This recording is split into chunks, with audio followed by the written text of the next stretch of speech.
So, Ruben, thank you that we were allowed to record. Thank you for taking the effort of coming here in person. So, with that, I'll let you introduce yourself. Perfect. Yeah. So, welcome everyone. My name is Ruben Korsten. I'm a PhD in law and economics, and I'm currently working with the fire safety engineering team. Working together on gaining some insights from my discipline, so law and economics for fire safety. And given that background, Professor Van Kooijelen asked me to give this guest lecture because it's about liability. So that's, of course, something that also in my background I have some knowledge of. So obviously on the technical side, I'm less of an expert. So if there are any questions throughout the session, please raise your hand. I'm happy to make it interactive and stop here and there for comments and questions.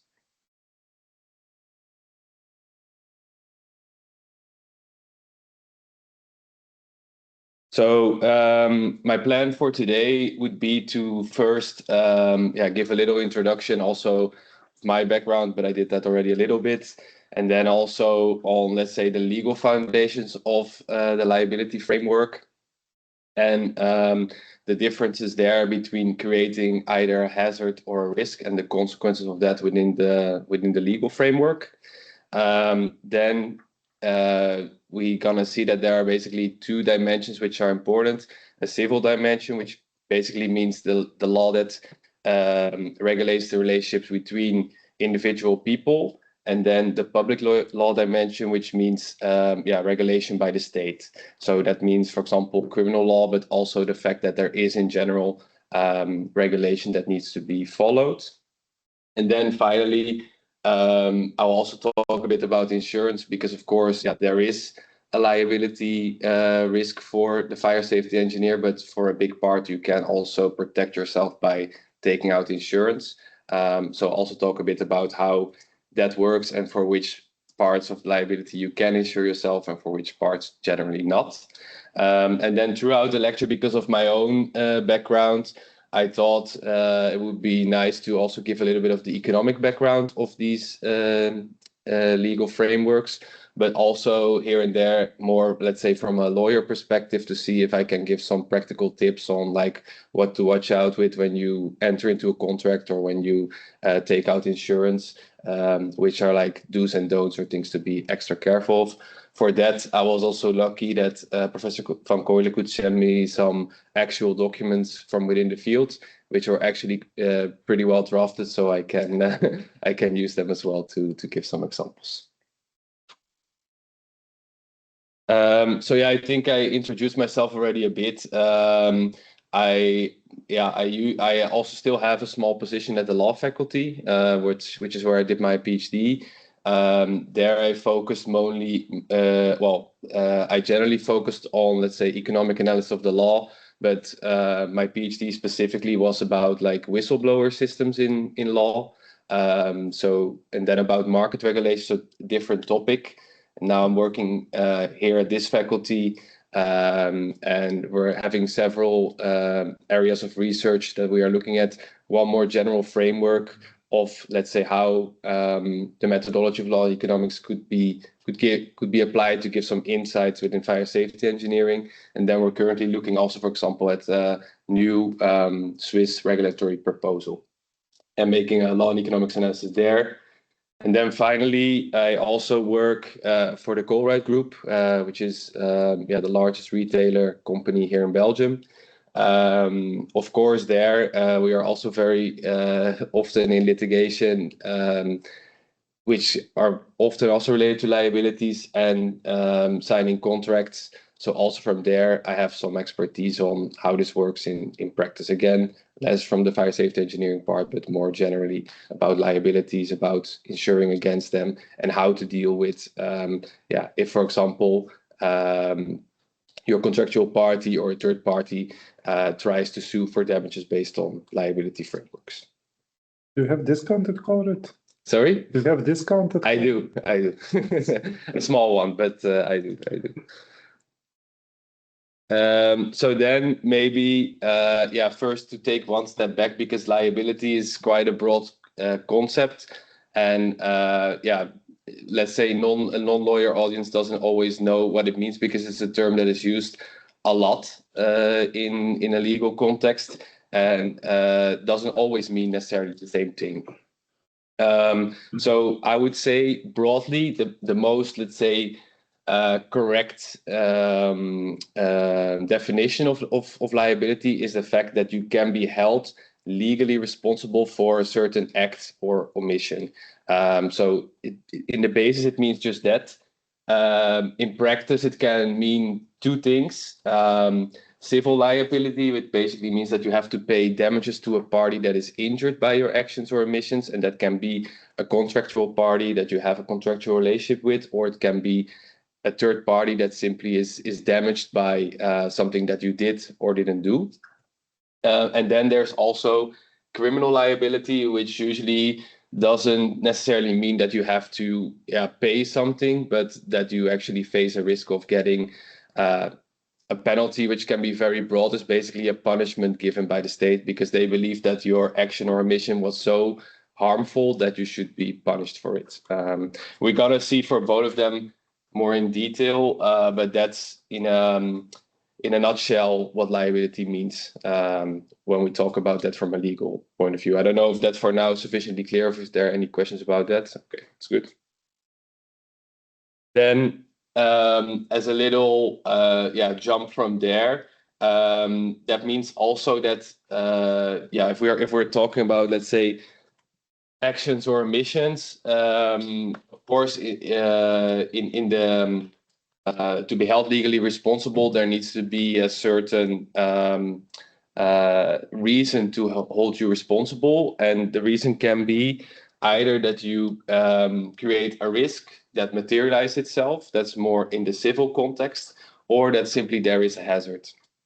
And the difference between the two is the fact that in order for a contractual party or a third party to actually claim damages for you for something that you did or didn't do, they actually need to have suffered some harm. So it cannot be that they just said, there is the risk that I will get harmed. No, that's not enough, because the courts will need to be able to actually put a sum of money on it. They need to be able to quantify it, and the hazard for that is not enough. However, the government, so public law, they are actually able to hold you responsible purely for the fact that you created a hazard to society, because the government is here.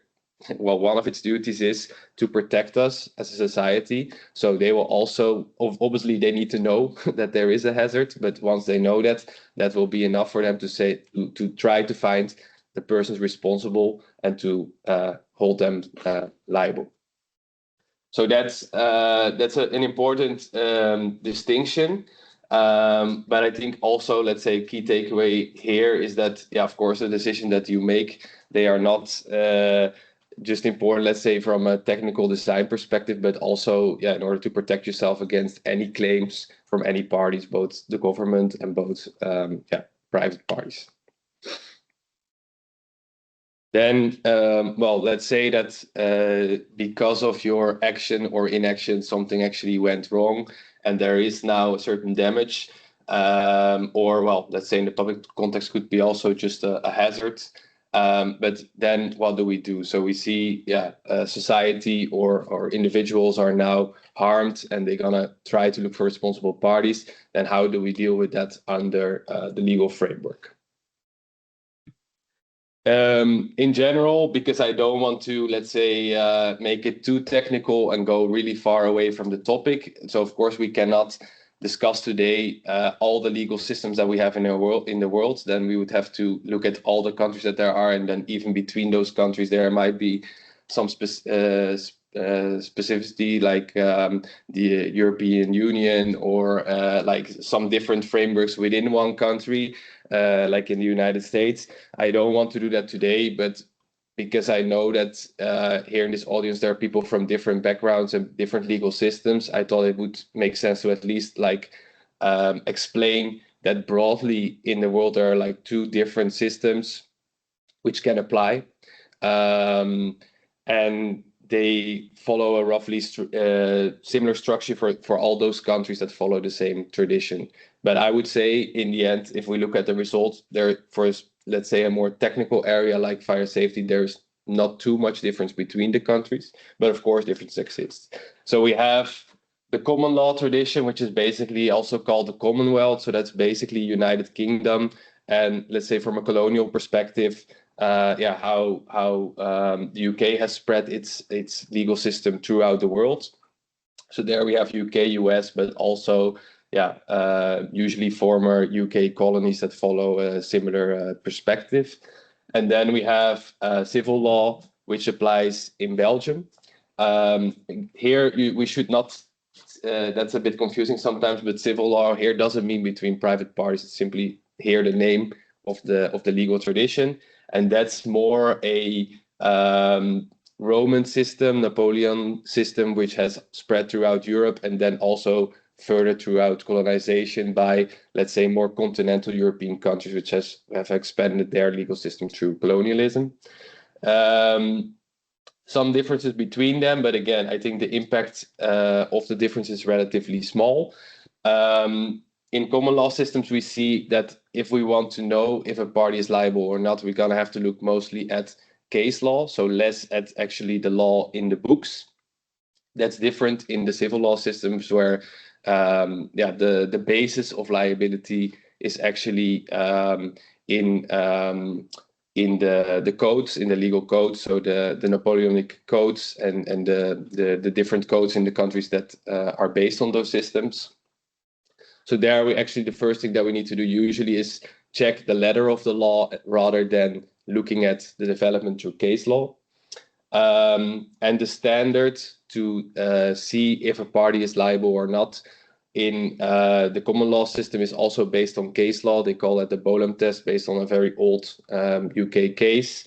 And in the civil law system, it's more of a Roman concept, which they call the good head of the family, so to speak. So both relate to a certain duty of care that you have to take into account when you act. And we will see in a bit that that's also differences between, let's say, contractual relationship or a more extra contractual, so a party that sues you, which you don't have a contractual relationship with, like which kind of duty of care you need to apply. And of course, which we will also see, this also depends a bit on the jurisdiction, on whether, let's say, the profession of fire safety as such is a regulated profession or is simply acknowledged as a profession, but not does not receive a certain additional duty of care or legal protection. In both systems, whether or not the party that is held liable has to pay damages is based a lot on whether that party was able to foresee the fact that there would be some damage. The reason for that is that, of course, if you acted to the best of your knowledge and you followed, let's say, the state of the art of your field, and really something happens that is due to, let's say, some knowledge that simply we don't have yet at this moment, then it's of course not fair to hold that party responsible because they did the best that they could at the time. Of course, science is constantly developing, so something that we could maybe not foresee 50 years ago, we can now foresee, etc. So we always have to look at the state of the art and the tools that, for example, fire safety engineer has at hand, and then taking that into account, taking the best decision that they can. So that's why we always need to know, was it foreseeable or not? If it's not foreseeable, then generally, you cannot be held liable for the harm. And then in the common law system, generally economic loss cannot be recovered, so only the actual damage can be recovered. However, in many common law systems, especially in the US, they have some punitive damages. So that means that, again, it's the function of the state to punish, so that's usually criminal law, not a civil law, which regulates the relationships between parties. But in the US, they believe that actually the fact that you can be held liable for a higher amount than the damage that you actually created will lead to some extra duty of care by the actors in society, because they believe, like, okay, if you know that you can be held, let's say, accountable to the triple of the damage that you actually caused, then you're going to be extra careful, is the idea there. In the civil law systems, that's not the case. You cannot be held punitively liable, but you can be held liable for economic loss. So that, of course, needs to be established. But if you, for example, as a party say that you had some investment opportunities which might now be lost because you had a building that was severely damaged to a fire, and because of that subsequent investments cannot be made, then you can also claim that economic loss that you incurred if you prove it. So that's, in a nutshell, the difference between, let's say, legal backgrounds. Again, I don't want to go too deep into that, but I hope that's clear. If not, feel free to ask any questions. Then for the rest now, I will try, for the rest of the lecture, I will try to take a bit of a generalized approach, but where I go a little bit deeper, it will always be based on, let's say, the Belgian EU legal architecture, because we are here in Belgium, so it's probably, let's say, the most relevant here for today.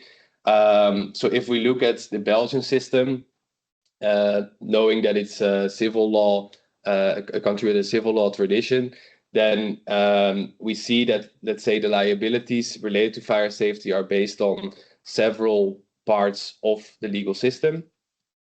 The first one is actually based on the Constitution, so the fact that we have the right to a clean environment, and also to personal integrity and safety. So the fact that we need to be able to live in a safe society where, for example, fire incidents and damage related to them are minimized. Then we have the civil code. So again, that's what I explained here. Like, these are actual, like, big books with a lot of laws in them that relate to the rights and duties between personal relationship between individual parties. And there we find the basis for both contractual and extra-contractual liability. Then we also have a criminal code, and there we find under which circumstances a party can actually be held liable by the government for something that they did wrong or something that they should have done but didn't. And related to that, also public law creates the fact that there is fire safety regulation which needs to be taken into account when making fire safety engineering decisions. And then also more and more we see that EU law has an influence. So that means that also the European Commission and European Parliament can enact laws that can also have an impact on the decisions of the fire safety engineer and the possibility to be held liable.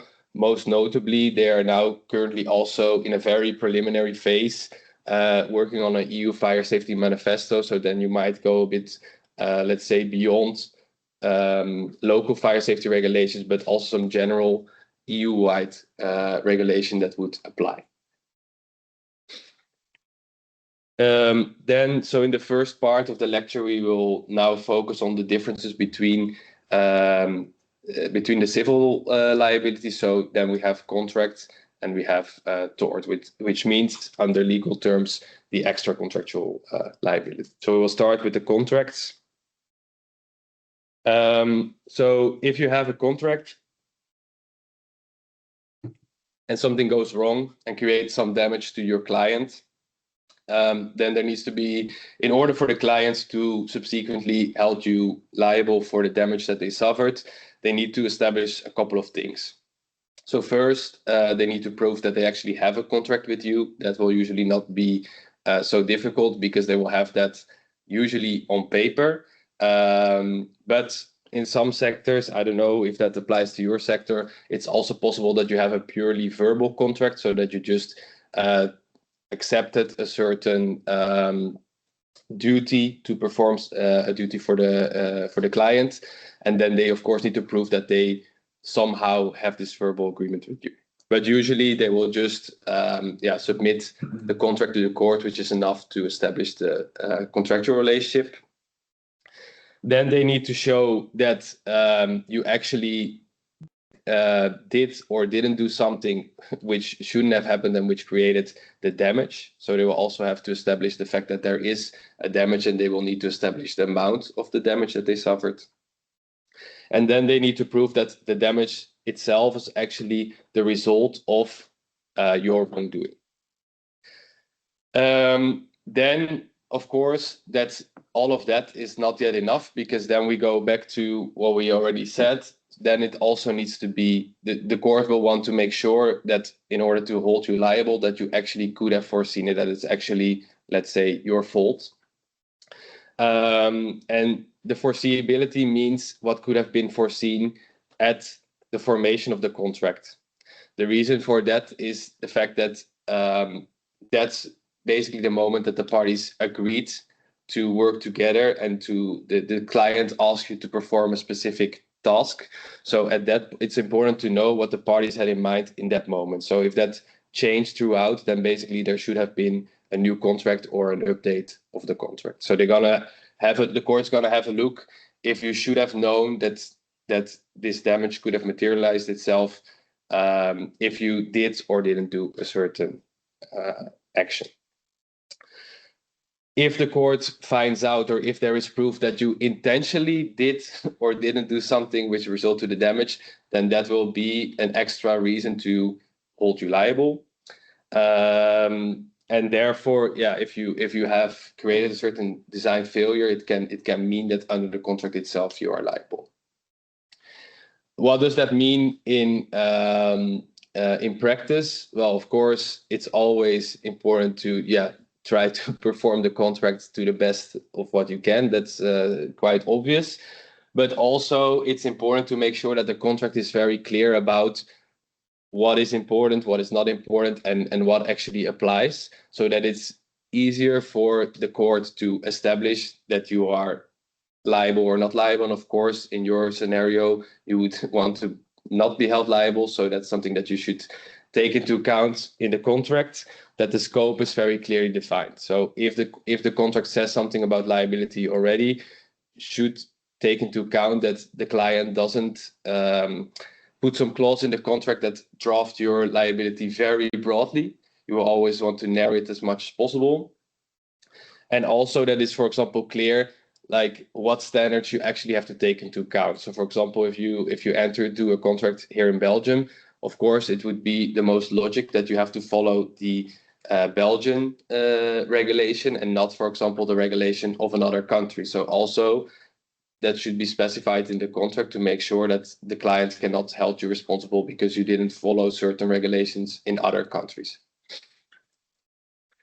Then, as I said, I received some terms and conditions from a company active in the fire safety engineering advisory sector. So I thought it would make sense to highlight some of the actual contract clauses to show what they actually do in practice. The nice thing of that contract was that it was mostly good practice, so I don't have too many bad practice to show, but I can explain a bit of how it can also go wrong. So what we see in those terms and conditions is that generally the fire safety engineer tries to protect itself against liability as much as possible. So to try to explain to the client that they are not accepting liability for example, non-contractual liability. It's important to know that in general, because you enter into a contract, doesn't mean that you can fully shield yourself against extra contractual liability. We will see that in a bit.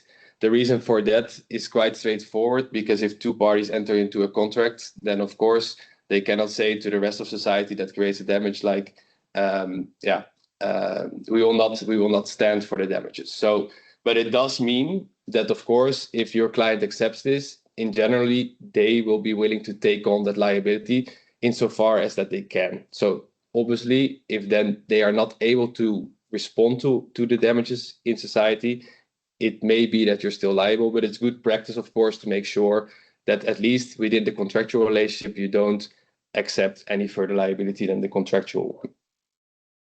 Then furthermore, they also define the scope clearly, where basically, as we discussed, the fact that you can also have, let's say, further economic loss here in Belgium, they exclude that in their terms and conditions. So only the actual damage can be recovered and not, for example, loss of profit, reputational damages, etc. So also this is good practice to make sure that you cannot be held liable beyond, let's say, the actual damage that the client has.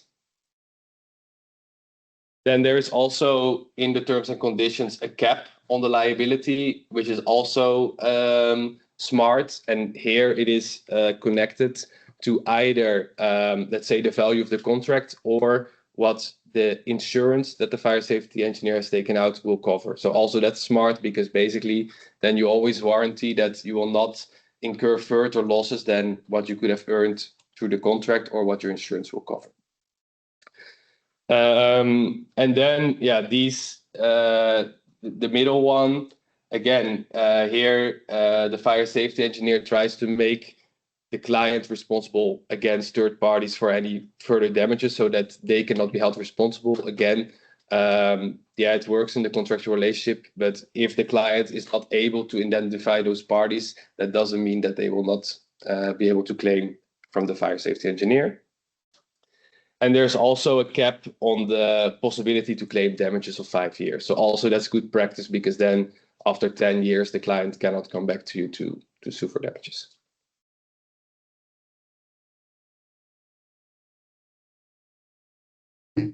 Then this is also a very important one, the one that we see above, is that the terms and conditions here say that the fire safety engineer cannot be held responsible for damages that are the result of something that was not related to the purpose of the contract. So here, for example, if the client asks you to give a certain advice on fire design for fire safety of a specific use of the building, and later the client changes the use of the building to something else, well, then it's of course good to protect yourself against the fact that if there are damages as a result of that you cannot be held liable. Yeah, because of course every structure has its own risk if then later the use of the building becomes something else that you hadn't foreseen at the moment of giving your advice. There might be a damage as a result of that, and it's good to protect yourself against that.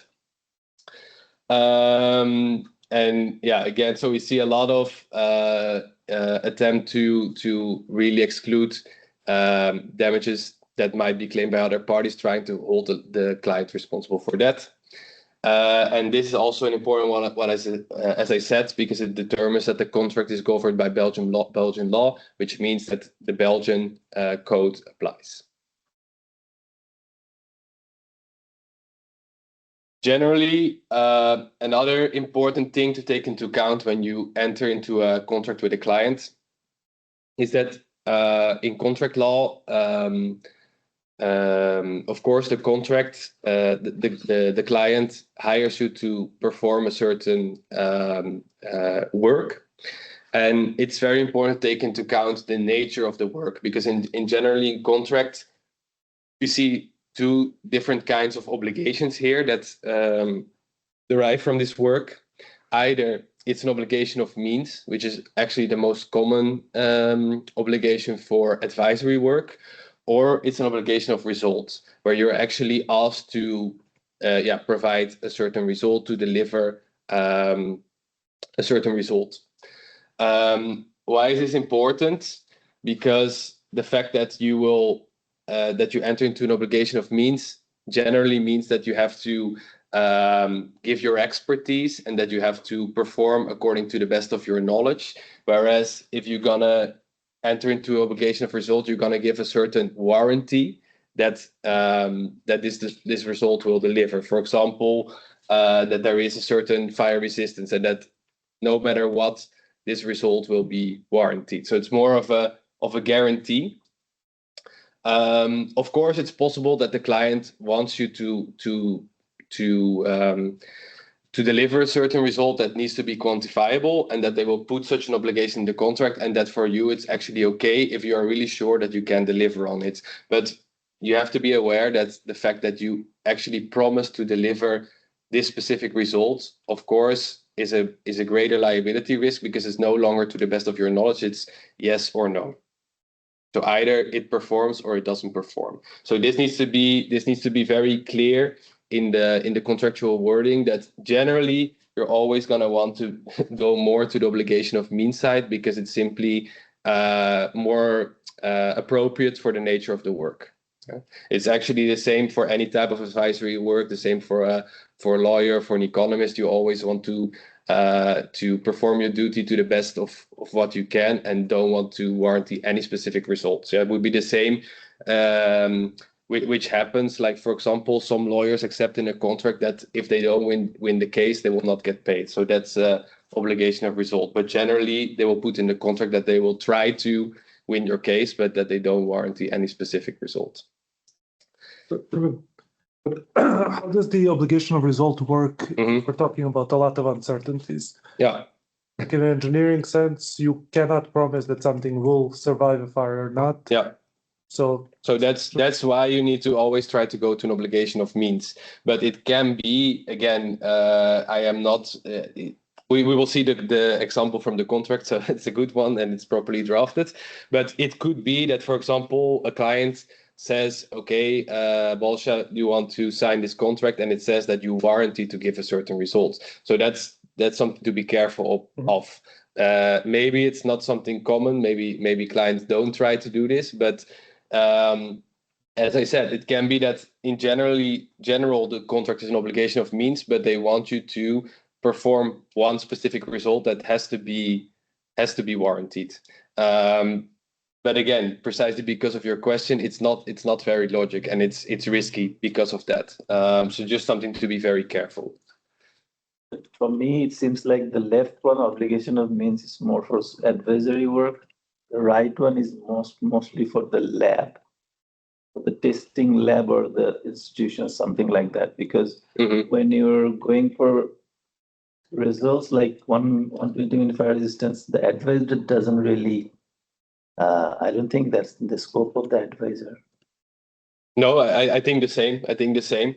So in that sense, it's again, it's most logic that as a fire safety engineer you are on the left. So you just have to make sure that your contract is in line with it. Because again, if you have a client that is a bit let's say risk averse, and they hope that maybe you don't read the contract well, they could try to put in some results of obligation, and then hopefully nothing goes wrong. But if it goes wrong, you actually promised that it wouldn't. So that's the risk that you then take. There's a specific interpretation. You can correct me if necessary. So, for example, imagine with Thomas, we're calculating a tunnel, and we're saying we're going to propose a passive fire protection system so that the tunnel can be reopened within 24 hours. And we promise this, and then fire happens, cannot be reopened. We have obligation of result. Yeah, exactly. Mm-hmm.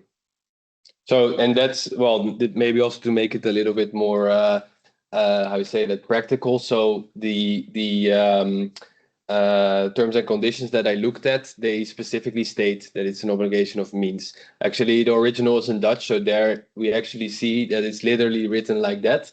But in English, it's translated like that they don't warranty any particular results will be achieved, which is fine. Yeah. But you could like, if it would be even a bit further literally translated, it could state that the advisor does not take an obligation of result.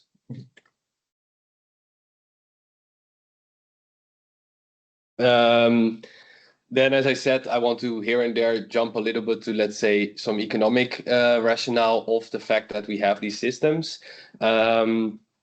So generally, if we're talking about contracts, it's really a lot about, okay, what could you foresee and what could you not foresee when there are damages. And there, generally, the courts also try to look at, okay, who could have avoided the cost at who could have avoided the damage at the lowest cost, which is called the principle of cheapest cost avoider. Again, just an economic insight, doesn't mean that all courts apply it, but generally it's considered good practice. So if we have two examples here, I put them on the slides to have slightly different facts. And I think, like, intuitively, if you're talking about foreseeability, it's quite straightforward. Who is the party that should have foreseen the facts and therefore should be liable for the damage? So in the first context, it's an incorrect calculation of compartmentation, where the client specified the case, the fire safety engineer designed the compartmentation, and the contractor built it. And in the second example, it's mostly the same. However, later the use of the building was changed from an office to a nightclub. And then there's a damage as a result of that because the compartmentation was inadequate for the new use. So in those two examples, do you think both parties, do you think the cheapest cost avoider is the same in both cases, or is it's different? What would you think? Who could have most easily avoided the damage in the first scenario, and who could have most easily avoided in the second scenario? The engineer in the first, Mhm. and the client in the second. Exactly. So here, of course, in this context, it's not logic at all to hold the fire safety engineer responsible because they did their job well. They just were not informed about the additional facts. If the client wanted to do this and avoid liability, they should probably have contacted the fire safety engineer and form a new contract to see if this was actually advisable. Yeah, sorry, Thomas. As a contractor, if you see that the design is really bad, you can also be liable if you then still just. Yeah. So then, yeah, that's a okay, good question. So it's still a bit the question. Okay, who could have avoided the damage at the lowest cost? Still, it would be I'm not saying that the contractor will not be liable because again, this is more theoretical notes, not really necessarily how it goes in practice at the court. But still, the fact that the fire safety engineer, they were the one that could really have, avoided this, because then some costs are already made and the contractor has to basically send it back to the fire safety engineer. But again, it's conceptual. In that context, it doesn't mean that the contractor is not liable. If they see that it's wrong and then they execute it, of course, they are also making a clear error. So I would think in that scenario, two parties would be held liable. Yeah. In the second scenario, it doesn't make sense to hold liable neither the contractor, neither the fire safety engineer. Then another practical point, because the examples that we looked at until now, which were all good practice, they were terms and conditions. So that's not necessarily a bilateral contract between two parties. It means that you use those terms and conditions when you enter into a contract and you send them to the client. However, what do you think? What should you do if the client says, "Okay, thank you for your terms and conditions. Here are mine," and they send it back? Like, what is then the contract?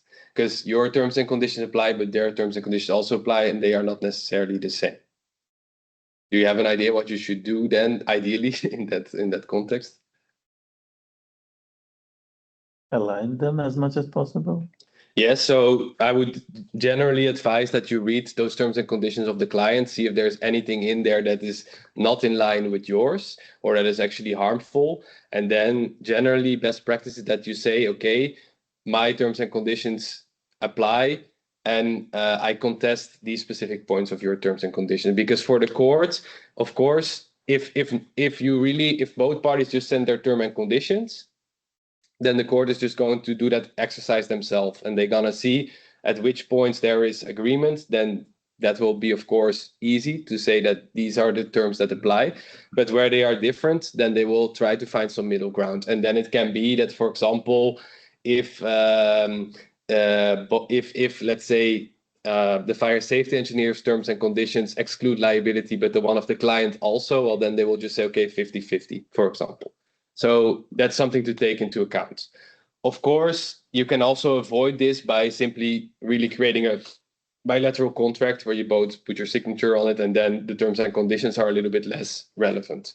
But if you really just send out your terms and conditions and the other party does as well, then you need to, at least on the points where they are not the same, you need to contest. Of course, then it can happen that the client also contests your parts of your terms and conditions, and you go a bit back and forth. But yeah, generally this is a bit of the game in order to try to create a framework that works best for you. Then tort, so yeah, that's basically what we call extra contractual liability. So here we don't necessarily have a contractual relationship anymore with the party that suffers the damage. So here you could face liability from a very broad range of private parties, because of course damage related to a fire incident can hurt a lot of people. So we could think on people that live in a certain building or use it. that were okay. They were just visiting there and they had some harm. Insurers that have covered the damage of those parties, public authorities in some cases, and also still contractual parties. However, usually courts will not accept, let's say, accumulation. So you cannot say, okay, I'm going to try to claim damages via my contract, and then I want also some extra contractual damages that I have also suffered. Usually you have to choose. And usually the court will say, if you have a contract, it makes most sense that you sue on the basis of your contract, and they will not accept, for example, if the contract capped liability, that then you say, okay, but the contract doesn't apply, I go via non-contractual. However, in some cases, the courts do allow it. So, for example, if the contract seems really, really unfair and the outcome is very unfair, then sometimes the court allows the client to just jump that and go via extra contractual liability. Of course, here there's a picture of the Grenfell Tower fire. In that case, we actually saw that because there are so many parties involved in the construction of a building, that actually the parties that suffered the harm tried to sue a whole bunch of actors. And this is also quite common, like in case of big damage, that usually the party that suffers the harm just sues everyone that they can, and they see who finally pays, because the only thing that the party really cares about is to get compensated for the damage that they suffered. They don't really mind who pays it, because again, it's not punitive. That's the criminal system. This is just to recover the harm that you suffered. So here it's interesting also because there is a slightly different concept than the contractual one. So it's no longer about contractual foreseeability. It's really more about like if you committed a fault or not. We're going to see that in a little bit more detail in the next slide. Then, of course, still there needs to be damage, because that's what I said in the beginning. In a civil context, in a relationship between private parties, there always needs to be a damage that can be quantified. It cannot be just the fact that there was a hazard. And there needs also to be causation between that damage and your fault.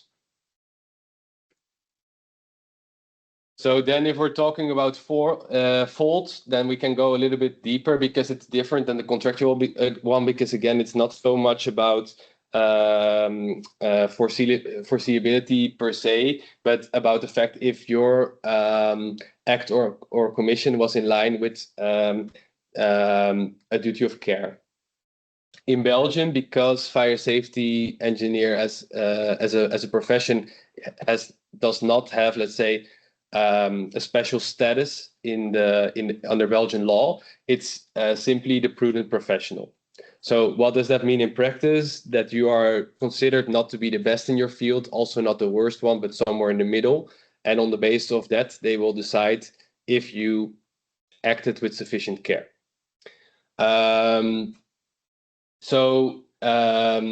Then they will still look same as in the, sorry, yeah. What does that mean, not the best, not the worst? Yeah, that's a good question. So that's a bit maybe I can make the jump to the UK. That's of course a very tricky one, because usually also at the judges that will actually decide on these cases, they are also not experts. So they will obviously ask some experts within the field to say, okay, what do you think about the decision that were made? And then if the judge is doing its job according to the law, based on the expert testimony, they will have to, they cannot hold you liable just because you are not the best one, if you get what I mean. Because of course the experts, they will probably invite some professors that will give some expert opinions. It can be that the professors say, okay, I would have done this or this or this. Then the court will still have to contest that with, but that person is not a professor at Ghent University. That person is just a regular fire safety engineer. So I cannot apply the same duty of care that a professor would have to this person that's just an ordinary professional. And they have to invite also the worst one to testify? No, they will not invite the worst one, but they will probably ask in the expert testimony, like, okay, between 50 fire safety engineers, let's say, how many do you think would make this mistake? And then they're gonna try to balance it a bit like Isn't that. that the same for UK as well? Yes, right now, but that's why I mentioned it. So because of Grenfell, because of the fire safety engine incident, they are considering to make it to reform the profession as such, which means that you can, again, this is just the first steps. It's a policy paper, so no idea if this will actually happen. But what they are proposing is to make the fire safety profession a protected profession, which means that you need to qualify to certain standards to even be able to how you say that, to be a fire safety engineer. And that means, of course, that once we lift the profession, then these standards will also go up, because there is a certain baseline that you need to achieve in order to be able to execute your profession. And there are also some other jurisdictions where, for example, you need to have some kind of certification. Also there, of course, the idea is that you lift a little bit the level of care, because simply you put a minimum standard. There are already some protected professions in Belgium, like, for example, lawyers, notaries, tax advisors. There are several professions where simply society says, okay, we need to have, let's say, a minimum standard of care. Otherwise, we are not sufficiently protected. So I think there is something to say for that for the fire safety engineer, but of course it's it would be quite a big change. But wouldn't that mean that, like, if it's a prudent profession, if it's not, like for fire safety engineers right now, that the worst in the field should actually be just an average person with no knowledge of it? What do you mean? Sorry? Well, because you have to be somewhere between the highest bar and the lowest bar. Yeah. If it's just not a protected profession, that means that the lowest bar is somebody who knows nothing about it. Okay, well, maybe let me clarify a bit. Like, I mean, of course they will. I put it on the slide like this to just more like for your understanding. But they will try to look at the average. They will just try to see, like, I mean, they will not hold you to the highest standards, because again, it's not a protected profession. But yeah, they will not, for example, they will not compare you with a layman, because they don't know anything about fire safety. They will, of course, compare it to at least someone that has that's working in the profession. But my point is here, it's not that you need to be at your absolute best to say that you can never be held liable. You can just do your work normally, and the court will say, okay, you did your work properly, it's fine. However, again, this is of course a very gray area in the sense, like, it depends on the judge, it depends on the evidence. It's not so straightforward to say when you will be held liable or not, because of course it can be also that you are actually the best in your field, but still the court says, no, but this one you should have foreseen, so we're gonna hold you liable. It's a bit, I mean, of course, the goal of the lecture today is more to inform you about the risks that there are. I cannot fully tell you, okay, in this case you will be liable, and this will not. Yeah. Depends a lot on the But if it's a circumstances. protected profession, then there is like some kind of a checklist in a way that. Yeah, then there is a bar, and then also even with the bar, because it's protected, the courts can usually then the law says some things that you simply that you will always be liable for. So for example, in my profession, I'm not allowed, for example, to, in the course of my work, to lie. So if that's then established, then it can mean that I'm automatically liable for any damage that results to that. So there will be then some, again, I cannot say it for the fire safety engineer, but there may be some things that simply the court says, okay, no, you're a protected profession. Yeah, that's already enough to definitely exactly liable no matter what you do. Exactly. Yeah. Then, so that's about, let's say, the prudent. That's about the standard. So again, it's different than the foreseeability filter in the contractual relationship, because you haven't entered into a contract with the third party. So it's really more about, like, okay, were you careful enough, or is it actually your fault? Then, of course, beyond, let's say, that, they will also check in how far that you actually follow the regulations. So, of course, if you didn't follow the Belgian regulations, that on itself is a fault per se, because that has not to do with whether you're good or bad, but simply you didn't check what was required. So that's, of course, a reason to say that you will be liable. Other standards can also apply. And there also, yeah, state of the art, like, okay, are you sufficiently updated with the knowledge of today? Those can also be reasons for a court to say, okay, if you have never opened a textbook in the last 20 years, and you are not aware of, let's say, the recent developments, that's also a reason to say that you will be liable in this case. So if you did not follow the law, that's usually a liability trigger. But also these two, if you really how to say that, deviate from, let's say, the state of the art or common practice, then you will also need to be able to justify that, because again, it's no longer about if you're good or bad, but you actually take a decision that goes against, let's say, the mainstream consensus. That means that, of course, if we are then talking about like what can you do to protect yourself against extra contractual liability, the answer is a little bit less straightforward than with contracts, because there is no longer a contract that you can read in advance to see what risks you are taking in terms of liability. So it's more about, one, of course, doing your work properly, try to not make mistakes, because again, only if you make a mistake, you can be held liable for the damages. But second, I would say it's very important to document everything that you do to make sure that you can actually prove that you took the right level of care. Not just because then you have evidence to show that you did things properly, but also because it will make a good impression on the judge. Because if you say, yeah, I don't really have it on paper, but I remember that I did this and that, it will just look less professional than if you actually can show the decision that you made on paper.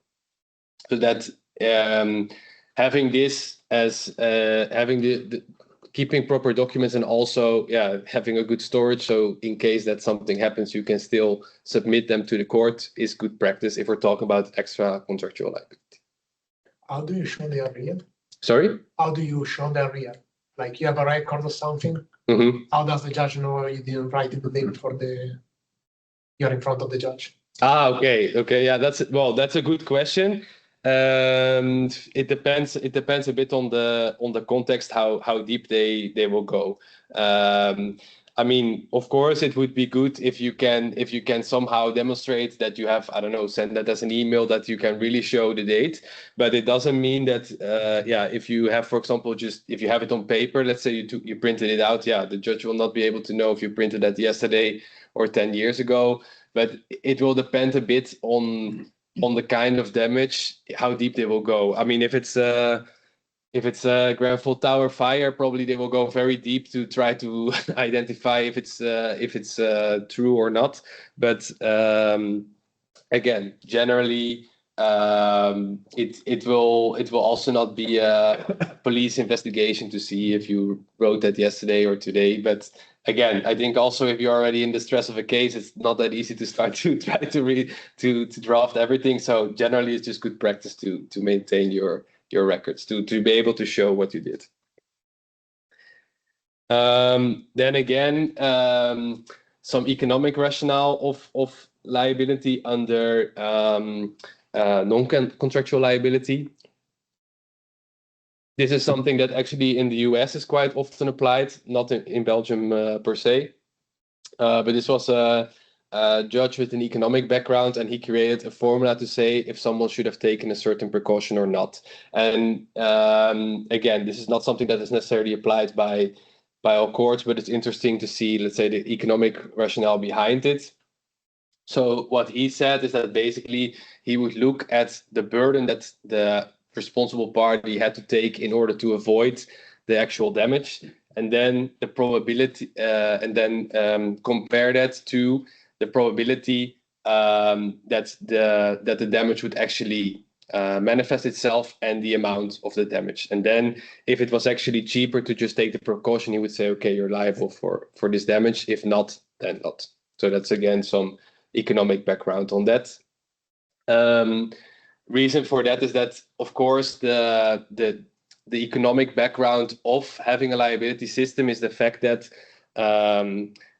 society tries to avoid that a harm that you cause to society, that you don't internalize that in some way. So liability is there to also internalize the harm that your decision or omission can create to society, because the fact that you have to think about, oh, if I don't do this or that, then I might be liable for the total loss, that should somehow responsibilize your decisions, because you want to take precautions before.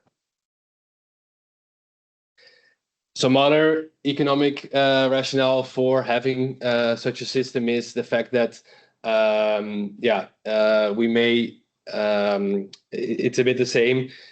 Your incentives might be different if you if there is if you will never bear the loss. If there is a damage and simply the person that suffered this harm are the only ones that carry this cost, then there may be less incentive to take the right safety decisions. And also the fact that there is a liability system gives also some comfort, let's say, to, for example, clients, the fact that they know, okay, I know that the fire safety engineer is also going to take a right decision, because they will have a bit of fear that if they make mistakes, they might be held liable by third parties. So it also gives a certain comfort, because of course the client doesn't have the expertise that you have. They will not really know if the design is proper, so they will also need to have a bit of trust that you on your own have the right incentive to make the right decisions. Then finally, the public law dimension. So now we go away from, let's say, relationships between private parties, both contract and tort, but really what can, let's say, the government as a society, as a protector of society, do in order to hold you responsible. Well, recently in the Hong Kong fire, like one of the first things that happened also is that there were immediately some arrests by the police based on criminal law.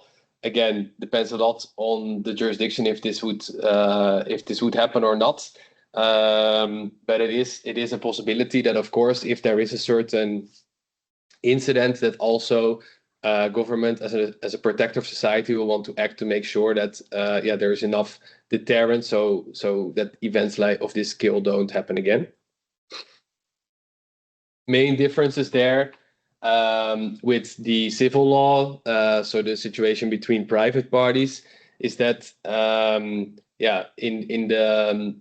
the civil law you really need, let's say, a certain damage that's quantified itself, and there needs to be some causality and fault related to that damage, and it's more about like compensating the victims for the harm that was caused.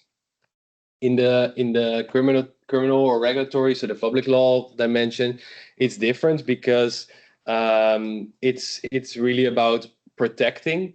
So there, the fact that there is just a hazard on its own can be, for example, enough to want to punish or to regulate. And it's more about like trying to prevent and to punish so that things don't happen again, to create sufficient deterrence to make mistakes.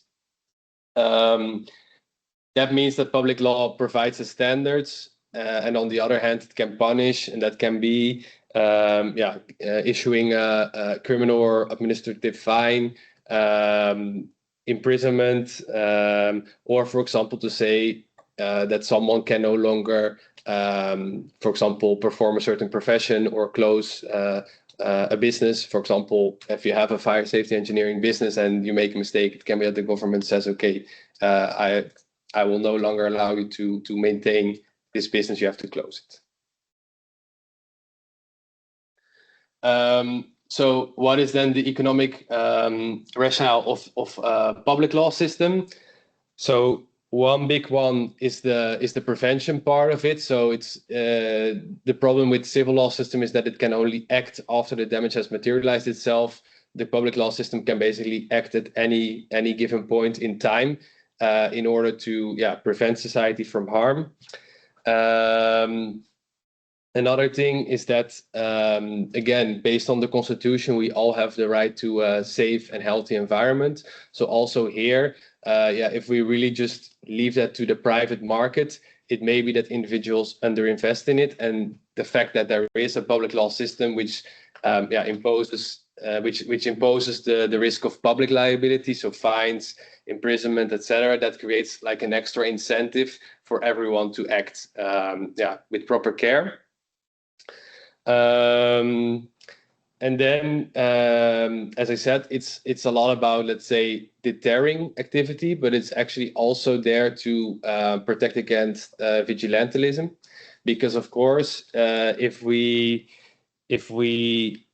have, let's say, a fire safety incident, and it's maybe not possible for all the victims to claim their damages through a civil system, or simply the civil system cannot, let's say, offer enough compensation for their harm, then there is the risk, if you don't have a public system that also like punishes and protects, that people start to take matters in their own hand, that they feel, okay, my family was killed in this fire, so now I will go to search the responsible parties and just harm them myself. That would, of course, be a very bad situation. So it's not just there to protect society, but it's actually also there to protect, let's say, the parties that cause the harm, by creating a system of punishment and deterrence, so that society itself doesn't act.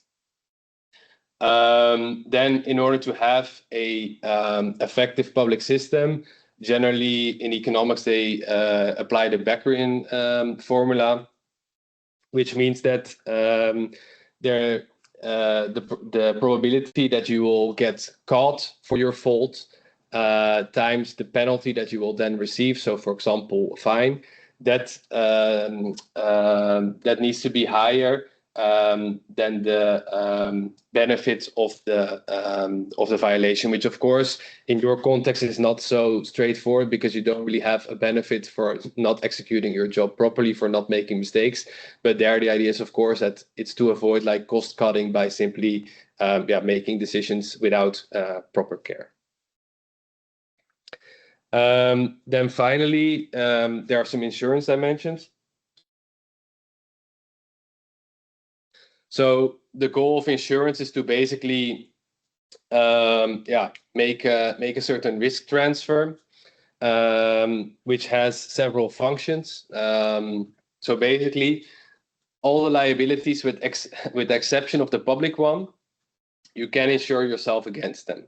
So both the contractual one and the extra contractual one, because it's logic. The reason that you cannot insure yourself against public liability is because public liability has another function. It's really meant to punish and deter. So it doesn't make sense to insure yourself against that, because the goal is not monetary. The goal is really to protect and avoid. But the civil law system, there the goal is just to compensate. So that's something that you can easily transfer to insurance, because the end goal is that the victim gets compensated for their damage. So insurance can do that. The nice thing about insurance is, of course, that it actually creates a better possibility to compensate victims, because an individual fire safety engineer may not have enough funds to compensate victims, but because, of course, if everyone takes out insurance, there is a certain risk pooling which allows the insurance to compensate victims, and which also creates more trust within the sector.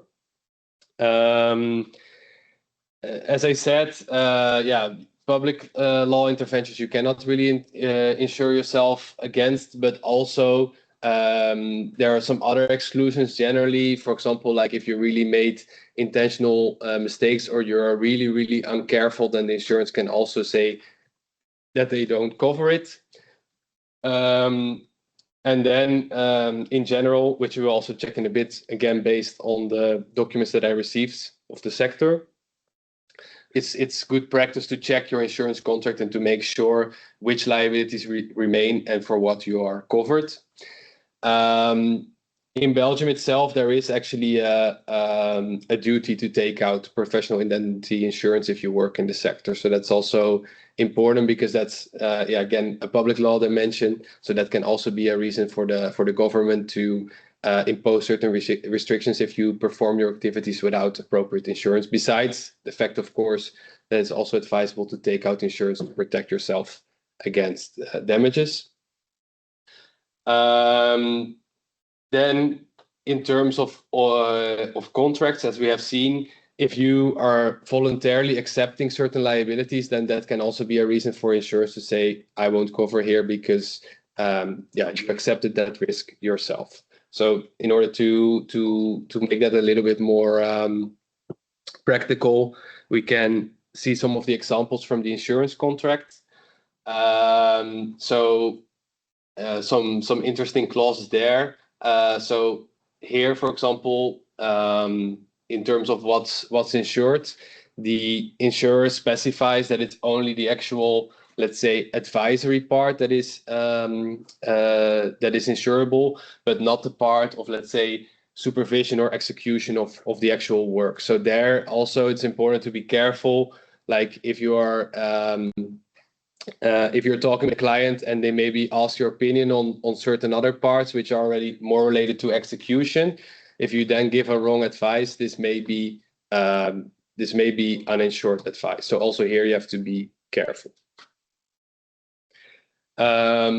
Some other limitations. So here it's also very clear that they exclude that you enter into further, that you accept further contractual liability than what is custom. And also that you take any obligations of result. So that's what we saw in the beginning. Like, again, it doesn't make a lot of sense that as a fire safety engineer, you would accept an obligation of result. And therefore the insurer also explicitly states that they don't cover such obligations. So again, important to check what your contract says. Yeah. So exceed the customary liability provided by the law. Is that vague or it's kind of known what is customary? So well, here it's a bit of a vague clause in the contract, but here I would say what they really mean is that you don't in the contract accept liabilities beyond what's within the obligation of means. So that I mean, this one is more clear because they say don't take any obligation of results. But here it would be more like, for example, that I can give a good example. That in the contract you say, if you have any damage, I pay you the double because I know that you will, just to compensate you. That they will certainly not cover. So it's really to promise some things that go beyond what's actually required for you by the law, which means actual damage because of breach of the contract. So, or for example, as we saw, the courts here, if you make if there is a contractual breach, it still needs to be foreseeable. So you would say in the contract it doesn't need to be foreseeable, something like that. Like these kind of statements, again, it can happen, especially if you would have, let's say, a very risk averse client. It can be that they put in some clauses there in order to protect themselves. You have to be careful that you accept those. And I think certainly nowadays in like age of AI, it's really something to be careful because maybe someone drafts a contract, puts a prompt like protect me as much as possible, and you can get a lot of strange clauses that don't make any sense to a lawyer. But if the court sees that and you accepted it, then you still can be uninsured. So it's important to take it into account. I mean, I think in general, it's always smart to just read properly the wording. And if you have doubts that you double check it with a colleague, like, hey, does this clause make sense to you? No, okay, then it's better to tell your client, no, I don't accept something like that. And do insurance companies offer consultation? Yes. You can. I mean, of course, of course, if you have already signed it, then I would not advise it. But if you have a contract and you still have to sign, it's very common to just call your insurance and ask, this clause, do you cover? And they would just say, no, if you accept that, we don't cover. So that's because they are not, I mean, you have a contract with your insurer, so they also don't want to be in that situation. So they will tell you if it's okay or not. So usually that could be a good practice.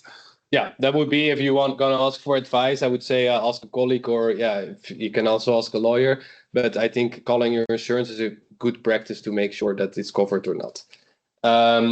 Another thing that they exclude is that you accept, let's say, that we saw that also in the beginning of the contract, that the DNC said clearly that Belgian law applied.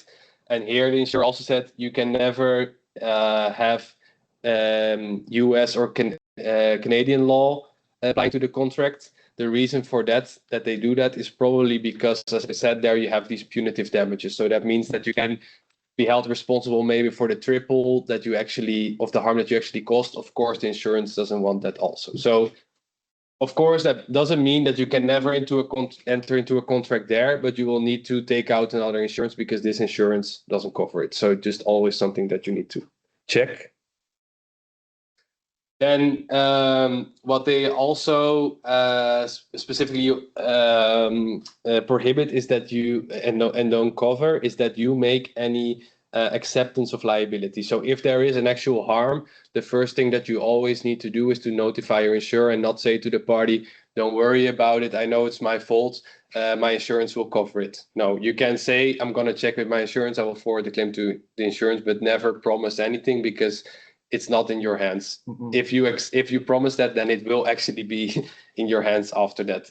What they do allow is that you can acknowledge the facts themselves. So without saying that it's your fault, but it's, okay, I see that happened, I'm gonna call my insurance. Or, for example, to provide some medical assistance if that's needed. Then also, as I said, yeah, it's just for civil claims. So as I said, yeah, it will usually not cover public claims. There are some sometimes insurance. There is sometimes the possibility to also take out insurance against public claims, but usually against a very high premium. But for example, directors of, let's say, publicly listed companies do that sometimes because they don't have everything under their own control, and they are always liable for everything that the company does. So they tend to have pay very high premiums to make sure that they will also be covered under public law. But generally, I would say that's a bit exaggerated to take out insurance against that because it will just not be worth the cost, probably. Other part is that, of course, the damage needs to occur during the time that you actually have insurance. However, in this policy, for example, they also allow you to end the insurance and then you still have like 36 months of coverage additional. Yeah. But so in general, I would say it's good practice to just be always insured and not enter into a project, insure yourself for the project, and then hope that nothing happens because you just have 36 months after the policy. Again, it's just an example. It depends a lot on your insurance policy, what exactly it says.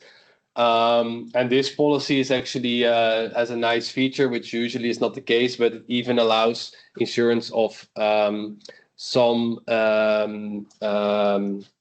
assignments prior to entering into the insurance contract. So that's not really common, but here they also allow it as long as you are not aware of the fact that it may cause damage. Because of course the idea is not that you think, oh, I did something wrong, now I'm going to take out insurance.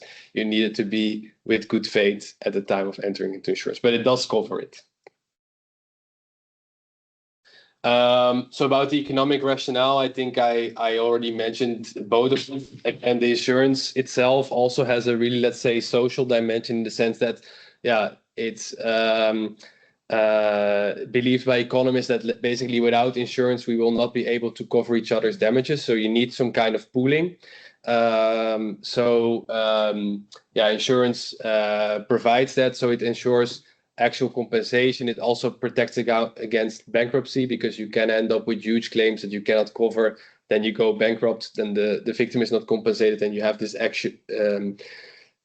other problem, which is that several parties in the chain may go bankrupt. So it protects against that as well.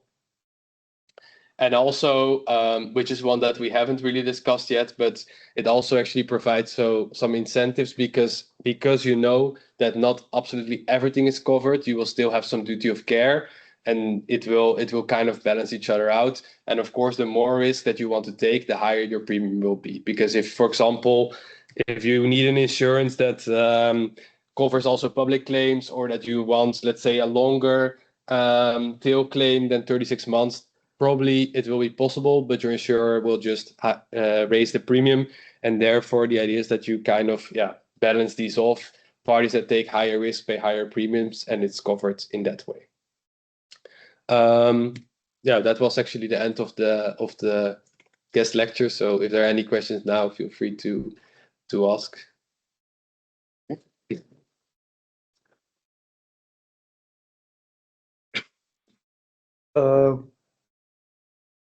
What if, as an engineer, you follow the regulations, Mhm.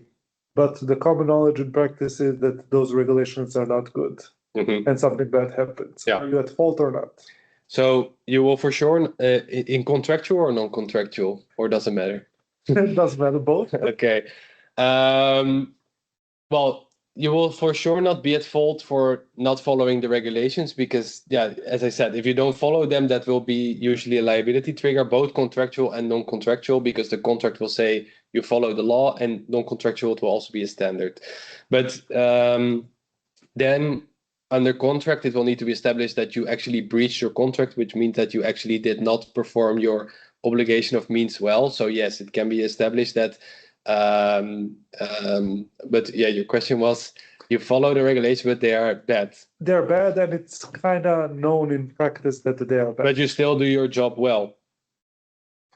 Yeah, I mean, yeah, that's the thing, because like we know that some codes that we're using right now are Mhm. the best. Yeah. So what happens if something bad occurs and it shows that you follow the codes Yeah. well, but an expert comes and says like, yeah, but the codes are bad. Mhm.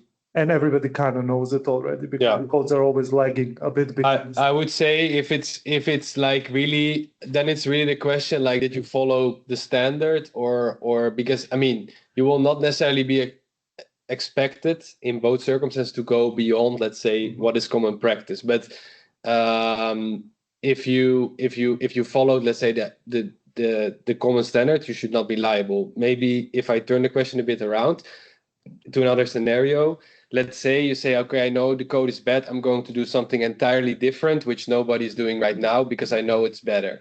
If then there is a mistake, there's more chance that you're liable because you need to justify why you did like a 360 turn, if you get what I mean. But if you are doing what everyone else is doing, yeah, again, then you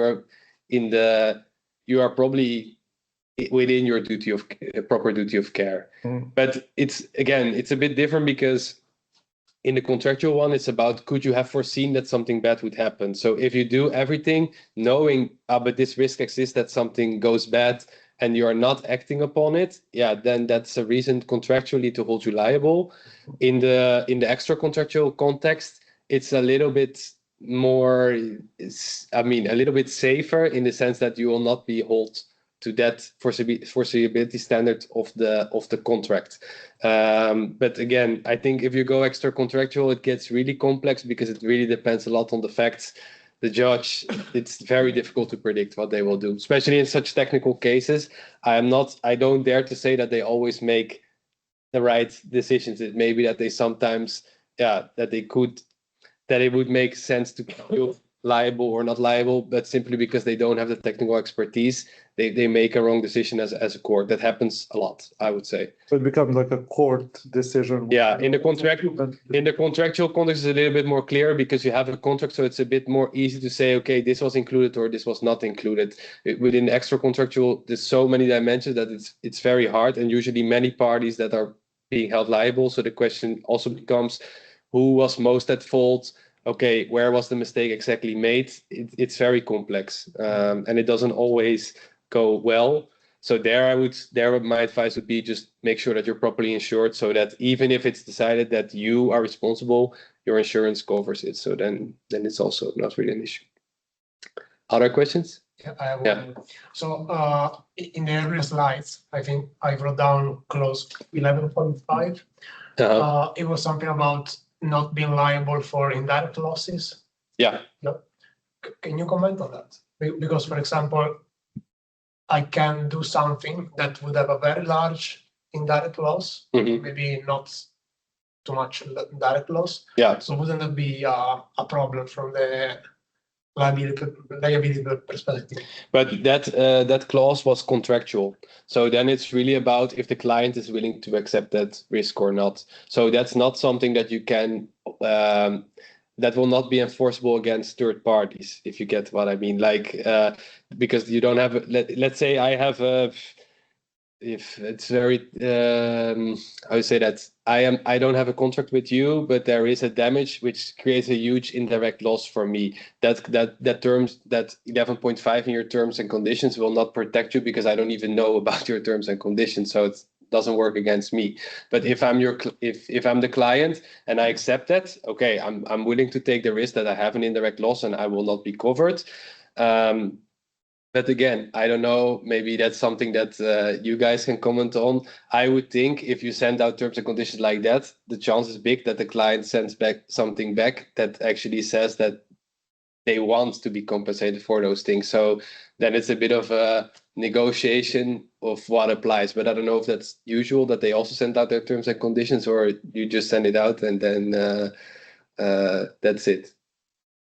In both cases, they just accept them. That's Okay. A little bit of discussion, we changed some. Yeah. things that- So then, okay, fair enough. So then you send them out, or they accept them. Well, then the judge will say, okay, yeah, let's say I'm the client, Ruben, you accepted that, so yeah, don't come here claiming indirect losses. You knew that that was a risk, and you voluntarily accepted it.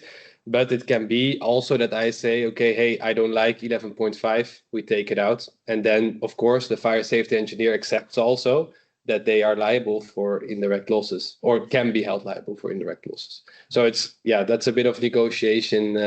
These are the terms and conditions, but yeah, I can imagine that for one client, it's different than the other, depending on how much they push back. But indirect societal costs? No, in the indirect damage. So that can be, for example, I don't know, your reputation is damaged, or I mean, it's damages that are a result of the actual harm, but indirect. So it's not the direct damage is really, okay, let's say loss of the building, yeah, and what is inside the building. But then, yeah, okay, it comes in the newspaper, so now nobody else, I'm the client, nobody else wants to work with me because it shows that I was involved and that I hired a fire engineer that made a mistake. These are indirect damages that can happen. Or the building was related to a bigger project and now that has a delay, so now I also have indirect damages there. Yeah, another one, and again, of course, imagine we do calculation for some kind of football stadium or something, and there are some damages and so on. Apparently, they were going to have a Beyonce concert there, and the costs are huge because they have to cancel it. But the indirect thing, maybe also not foreseeable, but okay, different question. Yeah. Say, okay, no, we don't want to be liable. Is it similar, like if there's like, for example, a tunnel where they also have like a toll booth, and yeah, Could be, yes. Yeah, it can be indirect, can be many things. It just goes beyond, let's say, the actual harm at that moment, but it's linked to it. But again, so yeah, to come back to your question, Andrea, I think there it's really, and that's common in any, let's say, kind of commercial contracts, that usually, yeah, you can have a terms and conditions, but they will apply sometimes fully, and sometimes you change some things based on wishes of your clients, because yeah, you will not. For example, the terms and conditions that I read, I think they are very good, but I think there would be many clients if they are a bit sharp, that they would say, or they let a lawyer read it, they would push back on some points. So that's common also, and yeah, usually if you both want a contract, you find some middle ground to solve the sometimes issues. It's a very quick fix. So we had like we put in standard that we can use the results for scientific research, or even to use it for like publicity on the website. But some clients want their project to remain don't want the results to be out in the public, and then they just say, okay, we just scrap that one, and then you just continue. As regarding damages, we could, in principle, if the client says no, we want this and that, we could in principle go to our insurer and say, look, the client wants this, we want to cover it, yes or no, and prices will go up, and a bit of a mess. Yeah. So, and that's back to your question. Yeah, usually you can ask those kind of things to your insurer. Like, for example, the insurer contract says no US or Canada. Let's say you have a very interesting business opportunity, a US client. Yeah, you can probably fix it, but your insurance will just raise the premium. Yeah, like a separate insurance contract just for that project. And you can charge the premium to your client. Yeah, you have to. Yeah. I was thinking also about, for example, downtime. Sorry? Downtime. Like, for example, you have a damage to a factory or something. Yeah. The economic damage of just demolishing the factory is Yeah, doing the same. that's different. Yeah, because the They machines. work for like 1 year or so. Exactly. So yeah, the machines have a cost that will be direct, but yeah, the fact that then there will be no production for X, that's indirect. So yeah, all these kind of things. And also there it can be that the client says, okay, no indirect damages except production, because that's really important for me. And you can say, okay, fine. If your insurance says, for example, that they are willing to, against a higher premium, cover that one. Usually also with insurance, yeah, it can be sometimes very specific to just insure a very specific activity. So there's usually a solution, but I would say it's not smart to just to not take those things into account. So just always make sure that if you take a risk that you actually have it covered, either because your liability is capped to the maximum value, for example, of the contract, or because your insurer is willing to take on the risk and you pay for it. Yeah. Other questions?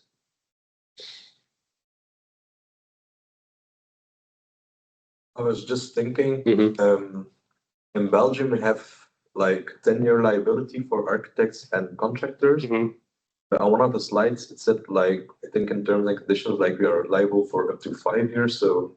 That was contractual. Year, So that was a contractual cap of 5 years. So also there it's year still falls under sorry. 10-year liability. As a fire safety engineer, you still fall under the 10-year liability or not? Well, but for that specific contract, the client has accepted a term of 5 years. So then again, it's a bit. You cannot exclude the possibility that they will try to do it via extra contractual, but yeah, for example, in this case, the TNC also excluded extra contractual, so it will be a difficult case for the client to prove that the TNC, if they accepted them, should be that the court should be willing to go extra contractual rather than contractual, because the first thing the court will ask is like, there's a contract, so yeah. That's your own mistake. If you are willing to accept those caps, then yeah, you shouldn't come now crying if you entered into the contract in that. Because of course, the fact that liability, for example, is capped should also make it probably cheaper for the client to have the contract, because the more risk for the fire safety engineer, the higher they will also price the work. So usually there is some balance, and the courts will also say that if you took those risks yourself as a commercial party, then you should also face the consequences. So for example, to go a little bit further away, but like in consumer contracts, even if you accept a whole lot of things, the courts will usually still protect you. But between professional private parties, there's usually not that much protection, because the contract, that's if the court assumes that you are both professionals and you know what risks you take, and that's on you. If that makes sense. But yeah, again, you can never against third parties that you don't have any contractual relationship with it, you can never really hold a contract because they don't know about it. So then it's still the usual expiration terms that apply in the law.